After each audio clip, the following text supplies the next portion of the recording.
Okay, not for nothing, but I feel like low-key holidays are the best. Haiku. Hey you, I hope that this year went by well. If not, I hope next year is better. Everyone says this, especially as you get older, but every year goes by faster and faster. Every month goes by faster and faster. I love New Year's. I love Mondays, even though it's hard to grow up and older and like, it's so surreal how fast time passes or just how much time is going by until you look back on it. It really does give a good excuse to start fresh. So I'm only 28. I do feel like your 20s are where you just grow so much. And I feel like every chunk of few years you just change and develop into different versions of yourself more than you'd expect in your 20s. I think that 30s is the new 20s because your 20s really are, and maybe it sounds cliche, but they really are about finding out who you are, and developing a self concept is definitely something that is an important topic for me. A lot of realizations, a lot of changes in friendships, relationships. The biggest thing I've realized is self security too. You start to really grow into yourself, you become more confident in yourself, you become less affected by what other people think, feel, do, say about you, or just what's going on in their life and comparing it.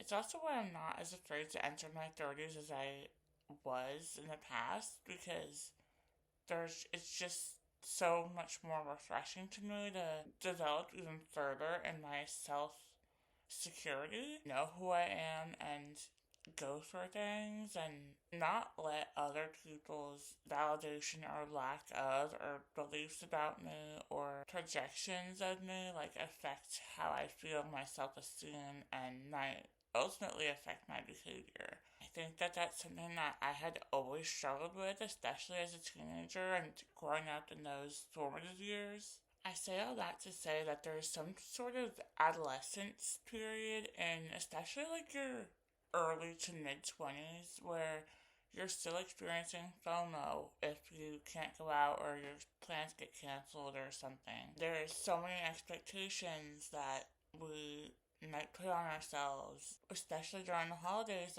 wanting other people to see what we're doing on social media and posting, and then you see everyone's out and about or having fun with people, and you feel like you're not part of that or you don't have your group. I think that after I hit 26, 27, that really began to shed. Even maybe around 25, there really is, I know it's a cliche psychology thing, but there really is something to your brain fully developing. And now that at 25, your brain is now fully developed, and it is a slow process. It's not a all of a sudden, but I think there is a mental shift, and that's why I kind of mentioned every few chunk of years or even every year you really have those shifts,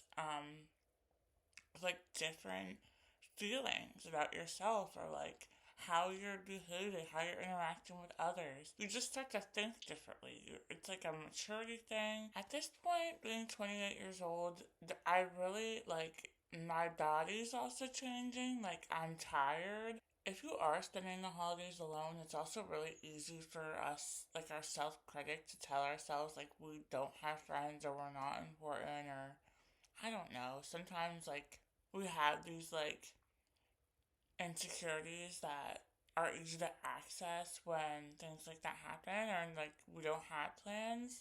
And of course, no matter who we are or what we're doing, loneliness is gonna get the best of us. But I do feel we might neglect ourselves sometimes when we focus too much on other people or what is expected of us or what we wish to be doing. I feel there's a lot of times where we miss opportunities to listen to our bodies or our minds or what we actually need during these times when we are disappointed being alone.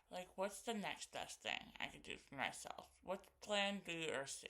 So that way we can allow room for radical acceptance and not be so disappointed or feel so isolated when plans fall through or we're struggling or we're wasting a holiday or something like that. Even though it would be nice to go out and see friends I haven't seen in a while and celebrate the ball dropping in the new year and stay awake till midnight and all that, the reality is, I do have to work early tomorrow. I'm too tired probably to stay up till midnight. I'm actually just getting over a stomach bug late last week as well, so not only should I be resting, but I should probably stay away from people a little bit longer. And this kind of goes for birthdays too, like sometimes we really hype up events and holidays more than they actually are, or we want like big celebrations accompanied by a lot of people. It's like that whole like you invite 20 people to your birthday party and like 2 or 3 people show up. And this is where I want to bring in like how important spending time with yourself is. My one best friend, she talks about this all the time with me and I love it. And she goes, Tori, don't cancel plans with yourself. I'm going to say it again. Don't cancel plans with yourself.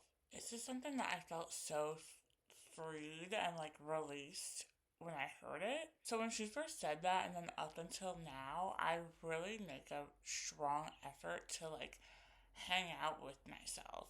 And this doesn't include taking care of myself like self care because that's like necessities. It doesn't include like doing chores around the house. It doesn't include like daily routine stuff. This is like, let me spend a few hours of my day literally hanging out with myself and doing a hobby.